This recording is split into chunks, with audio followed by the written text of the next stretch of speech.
Santiago 4. La humilde dependencia de una verdadera fe. A el humilde carácter de una fe viva. 1 a 3. Razones de contienda en la comunidad cristiana. ¿De dónde vienen las guerras y los pleitos entre vosotros? ¿No es de vuestras pasiones, las cuales combaten en vuestros miembros? Codiciáis, y no tenéis, matáis y ardéis de envidia, y no podéis alcanzar, combatís y lucháis, pero no tenéis lo que deseáis, porque no pedís. Pedís, y no recibís, porque pedís mal, para gastar en vuestros deleites. ¿De dónde vienen las guerras y los pleitos entre vosotros? Santiago describe con precisión las contiendas entre los cristianos en los términos de guerras y pleitos. Muy seguido, las batallas que ocurren entre los cristianos son amargas y severas. Y no quiere decir que combatan dentro de un hombre, aunque también es cierto, sino que hacen que los hombres luchen entre sí. Barclay. No es de vuestras pasiones, las cuales combaten en vuestros miembros. La fuente de guerras y pleitos entre los cristianos siempre es la misma. Hay alguna raíz de carnalidad, una guerra interna dentro del creyente con respecto a las lujurias y la carne. Dos creyentes, ambos caminando en el Espíritu de Dios, no pueden vivir con guerras y pleitos entre ellos. Y Santiago parece estar más molesto por el espíritu egoísta y de amargura de los pleitos, que por los agravios de la diversidad de punto de vista. 2. Casi todos los que tienen una actitud muy crítica y contenciosa afirman que es el Espíritu de Dios quien los impulsa y los apoya. Santiago deja claro que esta manera contenciosa viene de sus pasiones. Es evidente que el Espíritu de Dios no crea el deseo que se manifiesta en la envidia. Morgan. Sé vuestras pasiones, las cuales combaten en vuestros miembros. Los tipos de pasiones que llevan al conflicto son descritos. Las pasiones llevan al conflicto, codiciáis, y no tenéis. La ira y la ansiedad llevan al conflicto, matáis. Y, de nuevo, Santiago mira hacia el Sermón del Monte cuando utiliza matáis, para expresar más que un asesinato literal, una condición del corazón, la cual se muestra externamente por nuestra ira, Mateo 5, 21-22.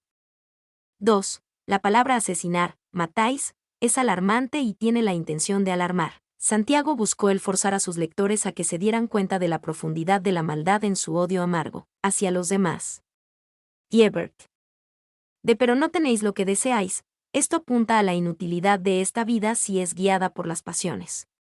No solo será una vida de conflictos, sino que también será una vida fundamentalmente insatisfecha.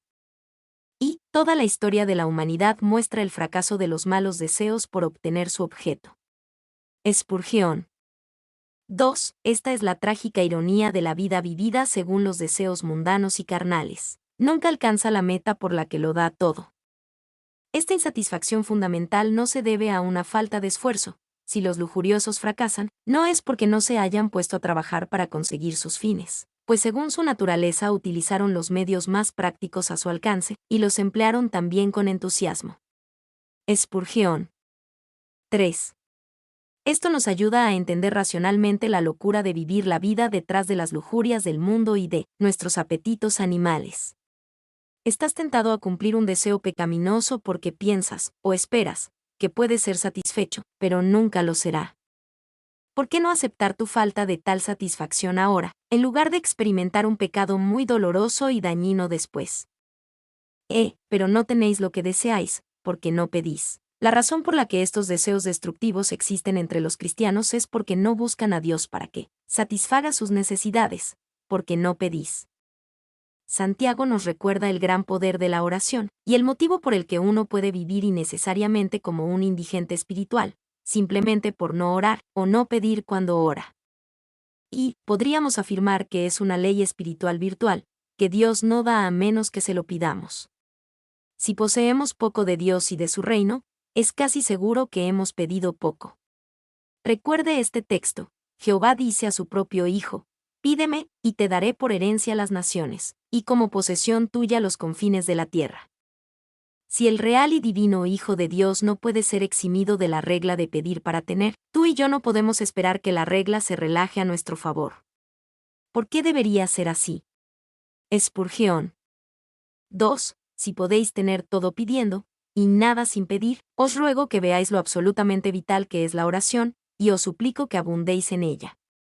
Sabéis, hermanos, qué grandes cosas se pueden tener por el hecho de pedir. ¿Habéis pensado alguna vez en ello?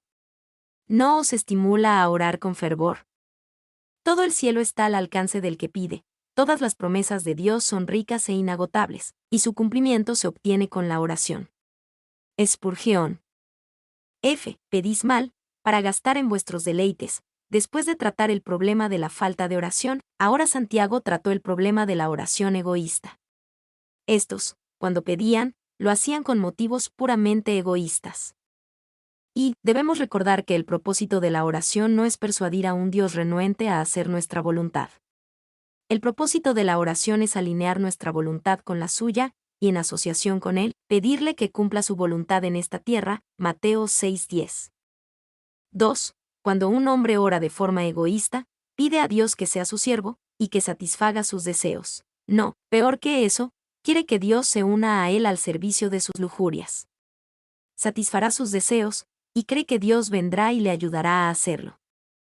Tal oración es blasfema, pero se hace mucho, y debe ser una de las cosas más provocadoras para Dios que el cielo haya visto jamás. Spurgeon. 3. Gastar. Es el mismo verbo que se usa para describir el derroche del hijo pródigo en Lucas 15:14. Los deseos destructivos persisten, incluso si oramos, porque nuestras oraciones pueden ser egocéntricas y autoindulgentes. 2. 4-5. Una reprensión por falta de compromiso y por codicia entre los cristianos. Oh almas adúlteras. ¿No sabéis que la amistad del mundo es enemistad contra Dios? Cualquiera, pues, que quiera ser amigo del mundo, se constituye enemigo de Dios. ¿O pensáis que la Escritura dice en vano, el Espíritu que Él ha hecho morar en nosotros nos anhela celosamente? Oh almas adúlteras, esta es una reprensión en la que se emplea el vocabulario del Antiguo Testamento. Dios habló de esta manera en el Antiguo Testamento cuando su pueblo fue atraído a ciertas formas de idolatría. Jeremías 3, 8-9, Ezequiel 6:9, Ezequiel 16:32, Ezequiel 23:37 y Oseas 3:1. Como aquí lo ve Santiago, su codicia es idolatría, Colosenses 3:5, y es amistad del mundo. Y los mejores manuscritos griegos antiguos solo dicen que son adúlteras.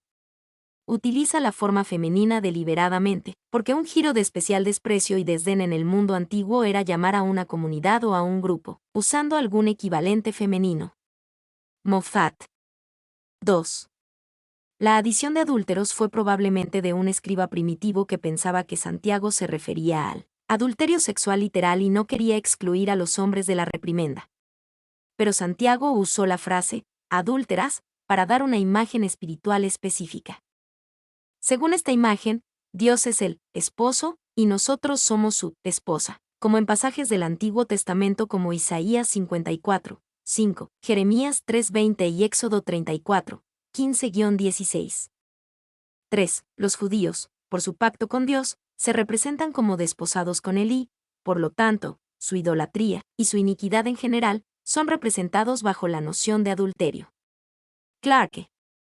4. Tenéis el corazón lleno de prostitución, esta vil ramera del mundo, muestra sus pechos de provecho y placer, y enreda a muchos, por lo que debe ser quemada, como una ramera, por el fuego del último día. Trapp. ¿No sabéis que la amistad del mundo es enemistad contra Dios? Santiago reconoce que nosotros no podemos ser amigos del sistema del mundo, que está en rebelión contra Dios, y ser amigos de Dios al mismo tiempo, Mateo 6:24. Aún el deseo de ser amigo, quiera ser amigo, del mundo constituye enemistad con Dios. Y, tal amistad del mundo significa que se es hostil con Dios, ya que se desafía su voluntad y se desprecia su propósito, disfrazarlo como uno puede. Es un desafío implícito para Dios. Moffat. 2. Las fuertes declaraciones que Santiago hizo aquí nos recuerdan que no todo era hermoso en la iglesia primitiva. Tenían mucha carnalidad y mundanalidad con la que lidiar. Mientras que la Iglesia del Nuevo Testamento es un claro patrón para nosotros, no debemos sobreromantizar el carácter espiritual de los primeros cristianos. C.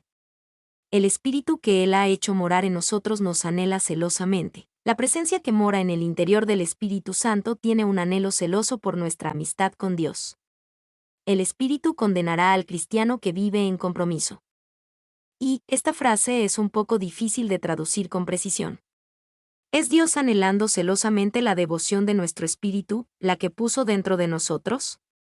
¿O es el Espíritu dentro de nosotros anhelando celosamente la completa devoción de nuestro corazón? De cualquier manera, el sentido es muy similar.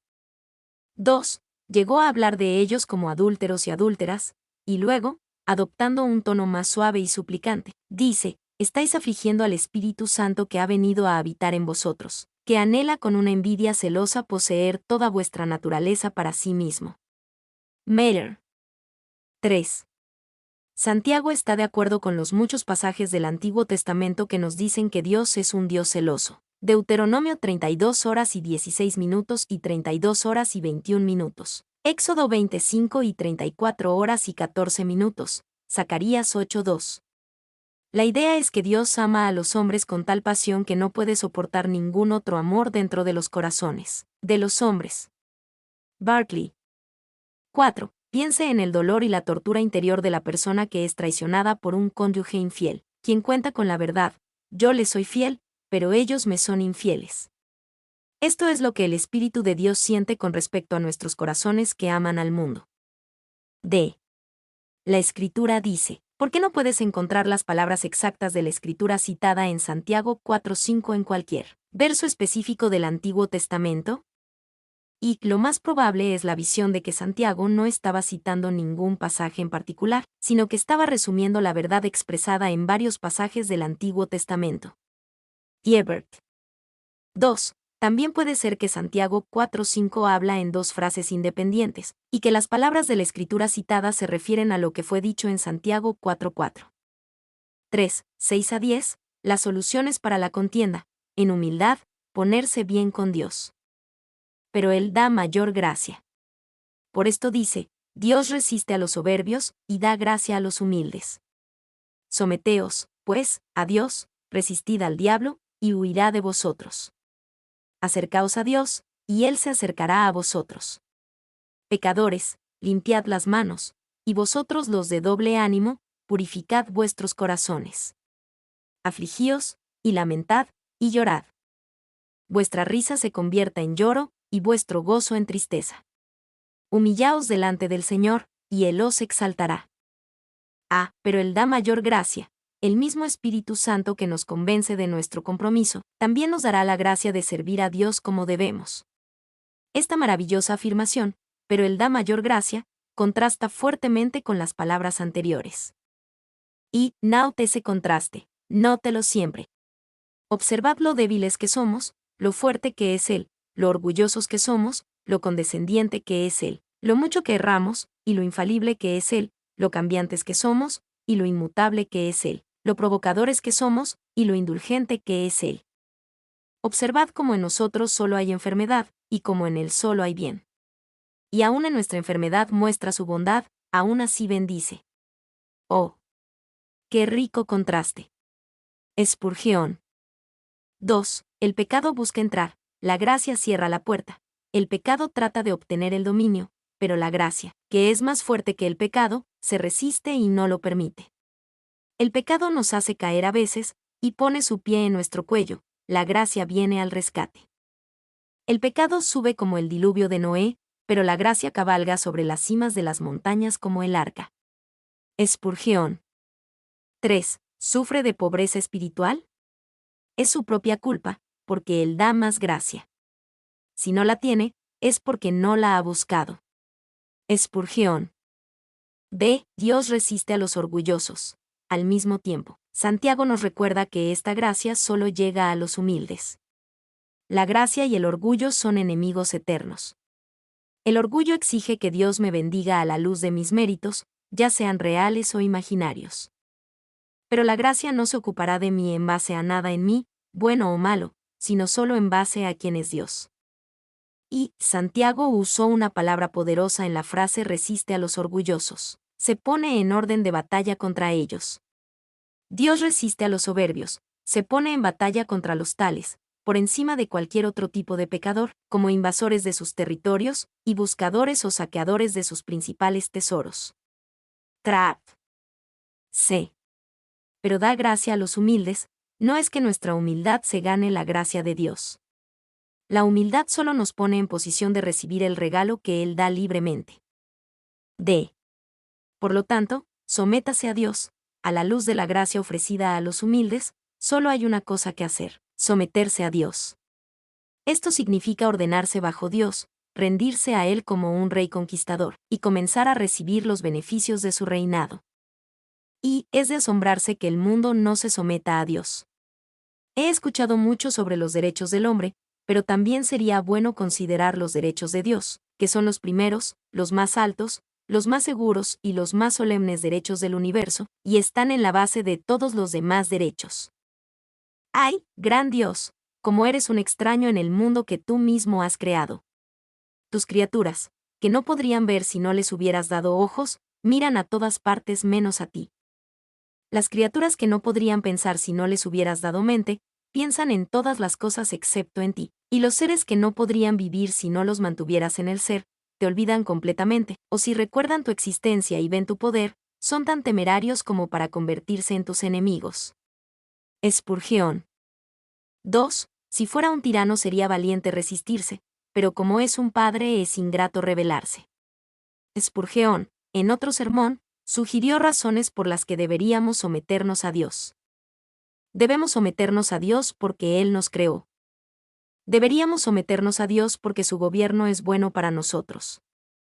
Debemos someternos a Dios porque toda resistencia a Él es inútil. Debemos someternos a Dios porque tal sumisión es absolutamente necesaria para la salvación. Deberíamos someternos a Dios porque es la única manera de tener paz con Dios. 3. Deseo susurrar una pequeña verdad en tu oído, y rezo para que te asuste. Te estás sometiendo, incluso, ahora. Dices: yo no, yo soy el Señor de mí mismo. Sé que piensas así, pero mientras tanto te estás sometiendo al diablo. El versículo que tenemos ante nosotros insinúa esto: someteos a Dios. Resistid al diablo, y él huirá de vosotros. Si no te sometes a Dios nunca resistirás al diablo, y permanecerás constantemente bajo su poder tiránico. ¿Cuál será tu amo, Dios o el diablo? Porque uno de ellos debe ser. Ningún hombre está sin amo. Spurgeon. Resistid al diablo, y huirá de vosotros. Para resolver los problemas de la carnalidad y los pleitos que ocasiona, debemos también resistir al diablo. Esto significa estar en contra de los engaños del diablo y de sus esfuerzos por intimidar. Mientras logramos resistir al diablo, se nos promete que huirá de vosotros. Y, significativamente, Santiago no recomienda que los demonios deban de ser arrojados de los creyentes por un tercero. Santiago, simplemente, reta individualmente a los cristianos a tratar con Satanás como un enemigo conquistado, el cual puede y debe ser resistido personalmente. Aquel que, en el pavoroso nombre de Jesús se opone, incluso, al mismo diablo, seguro que tendrá una conquista rápida y gloriosa. Porque huye de ese nombre y de su sangre conquistadora. Clarke. 2. Resistid viene de dos palabras griegas: estar de pie y en contra. Santiago nos dice que estemos de pie en contra del maligno. Satanás puede huir por la resistencia del creyente de menor rango, el cual viene con la autoridad de lo que Jesús hizo en la cruz. 3. Resistir, por la fe, y el resto de la armadura espiritual, Efesios 6, 13, 14. O bien, resistir, es decir, no conformarse a sus estrategias y tentaciones. Paul. 4. Y él huirá de vosotros, en cuanto a ese asalto particular en el que le resistáis. Y aunque vuelva de nuevo y os tiente de nuevo, vosotros seguiréis resistiendo y él seguirá siendo vencido. Nunca seréis vencidos mientras no lo consintáis. Paul. V. Un famoso escritor cristiano llamado Hermas escribió: el diablo puede luchar contra el cristiano, pero no puede atraparlo. Citado en Barclay. F. Acercaos a Dios, y Él se acercará a vosotros. Es una invitación y una promesa. Es inútil someterse a la autoridad de Dios y resistirse a los ataques del diablo, y luego errar en cuanto a acercarse a Dios. Lo tenemos como promesa, Dios se acercará a vosotros en tanto que nosotros nos acerquemos a Él. Y, cuando un alma se pone a buscar a Dios, Dios acude a su encuentro, de modo que mientras nos acercamos a Él, Él se acerca a nosotros. Clarke. 2. ¿Qué significa acercarse a Dios? Spurgeon consideró algunas formas. Significa acercarse en la adoración, la alabanza y la oración. Significa acercarse pidiendo consejo a Dios. Significa acercarse para disfrutar de la comunión con Dios. Significa acercarse en el curso general y las atmósferas de la vida. 3. En cierto modo, este texto ilustra la diferencia entre el Antiguo y el Nuevo Pacto. En el Antiguo Pacto, Dios le dijo a Moisés que no se acercara a la zarza ardiente y que se quitara los zapatos. Bajo el Nuevo Pacto, Dios le dice al pecador, acércate a mí y yo me acercaré a ti. Ahora la tierra entre Dios y el pecador ha sido rociada con la sangre de Jesús, y podemos acercarnos a Dios sobre la base de esa sangre. 4. Esto también muestra lo que Dios quiere hacer por el pecador. No dice, acércate a Dios y te salvará, o acércate a Dios y te perdonará, aunque ambas sentencias son verdaderas. Lo que Dios realmente quiere es estar cerca del hombre, tener una relación cercana y un compañerismo con el individuo. V. En el resto del capítulo vemos los resultados de acercarse a Dios. Acercarnos a Dios nos ayuda a resistir al diablo. Acercarnos a Dios nos ayuda a ser puros. Acercarse a Dios nos ayuda a afligirnos por el pecado. Acercarnos a Dios nos ayuda a hablar bien de los demás. Acercarnos a Dios nos ayuda a pensar en las cosas eternas. Pecadores, limpiad las manos, y vosotros los de doble ánimo, purificad vuestros corazones. Afligíos, y lamentad, y llorad. Mientras nos acercamos a Dios somos condenados por nuestro pecado. Así que afligíos, y lamentad, y llorad, pues es apropiado en cuanto a la convicción de pecado, y somos obligados a buscar limpieza en la cruz.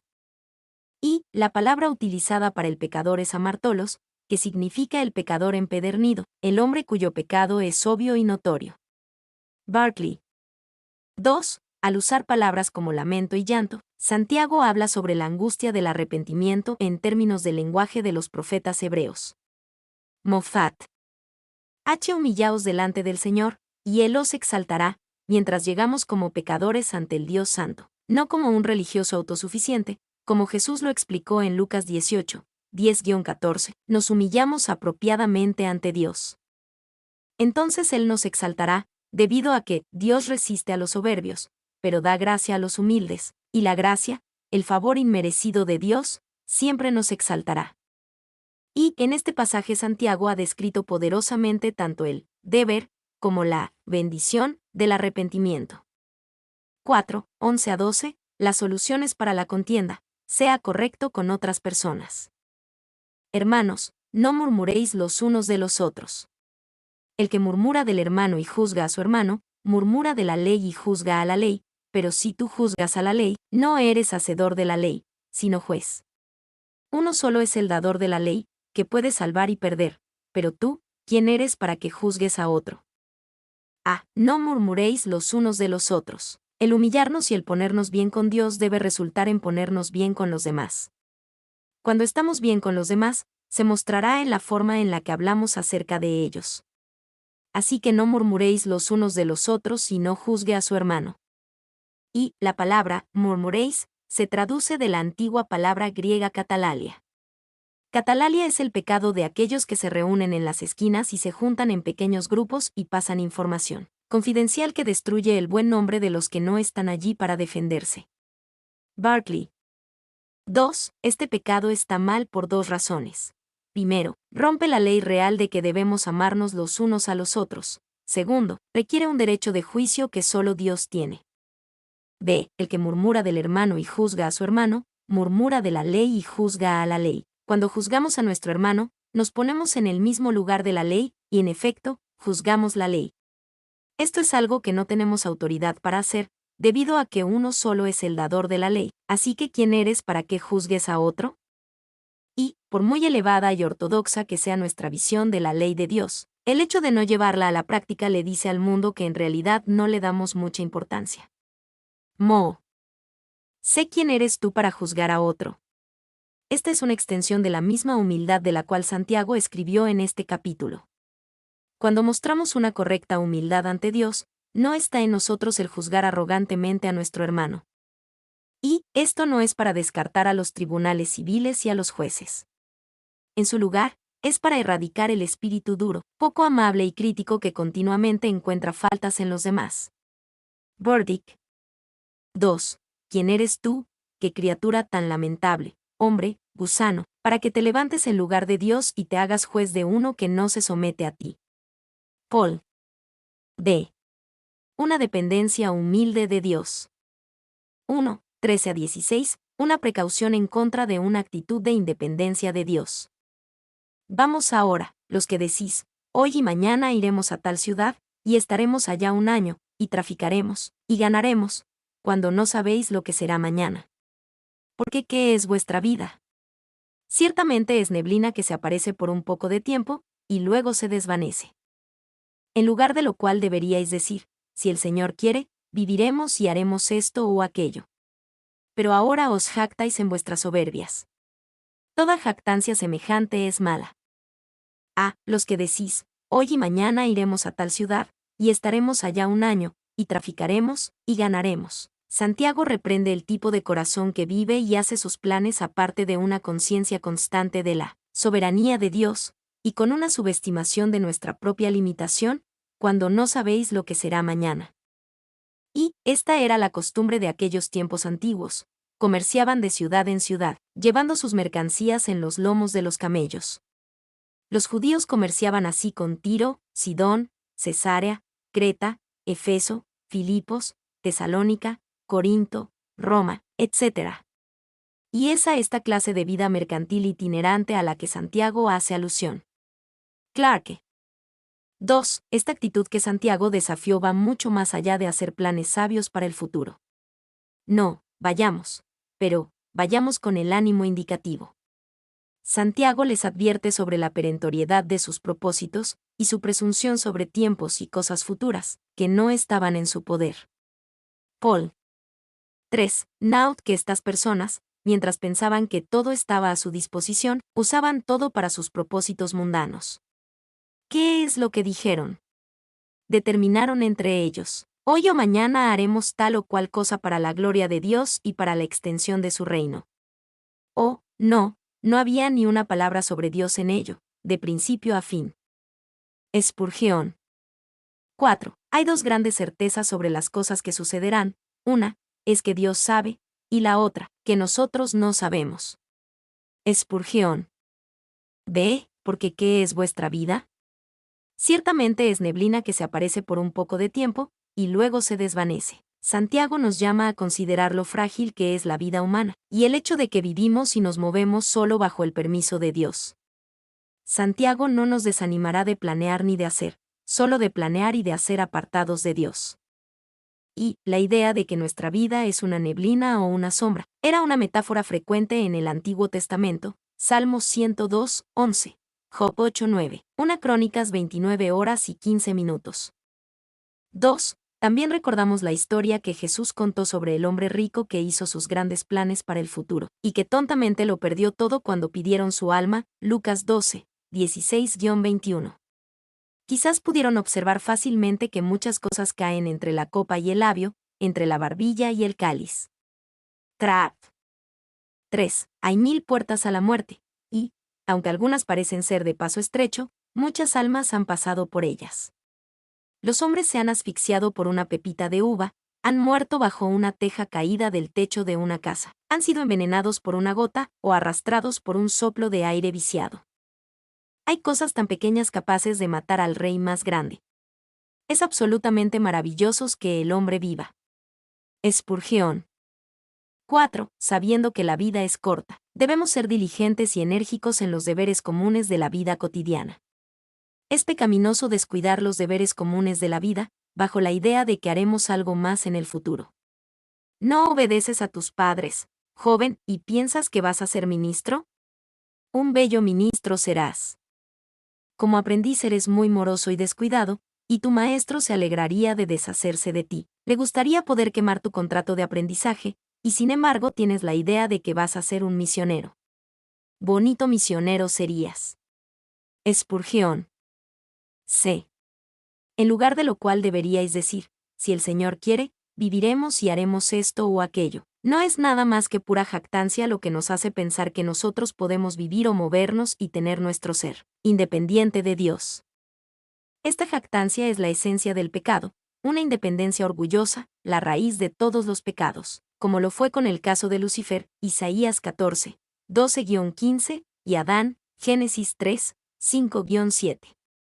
Y Pablo conocía y vivía este principio, pero otra vez volveré a vosotros, si Dios quiere. Hechos 18:21, pero iré pronto a vosotros, si el Señor quiere. 1 Corintios 4:19, pues espero estar con vosotros algún tiempo, si el Señor lo permite. 1 Corintios 16:7.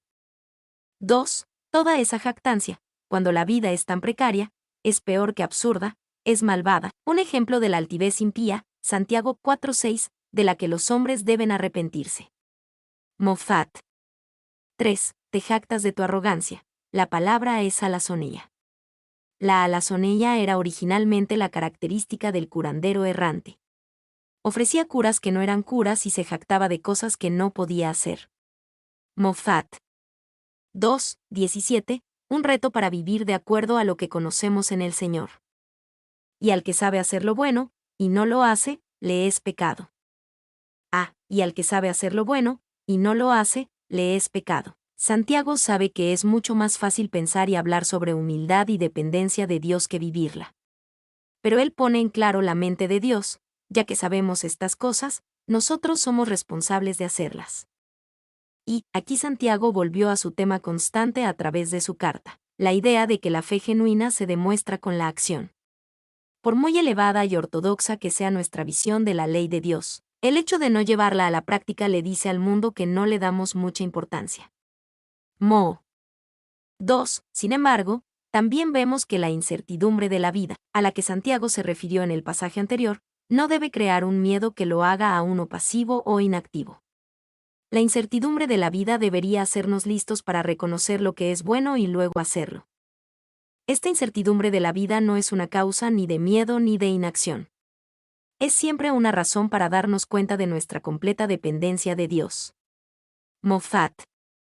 B. ¿Le es pecado? Jesús contó una historia con el mismo punto en Lucas 12, 41-48. La historia trataba de los siervos y de cómo obedecían al amo en ausencia de éste. Jesús concluyó la historia con esta aplicación, porque a cualquiera a quien se le dé mucho, mucho se le exigirá, y a quien se le haya dado mucho, mucho se le pedirá. Lucas 12:48. Una mayor luz da una mayor responsabilidad. Mi nombre es Demim. Soy tu asistente personal. Mi sitio en internet es demim.es.tl.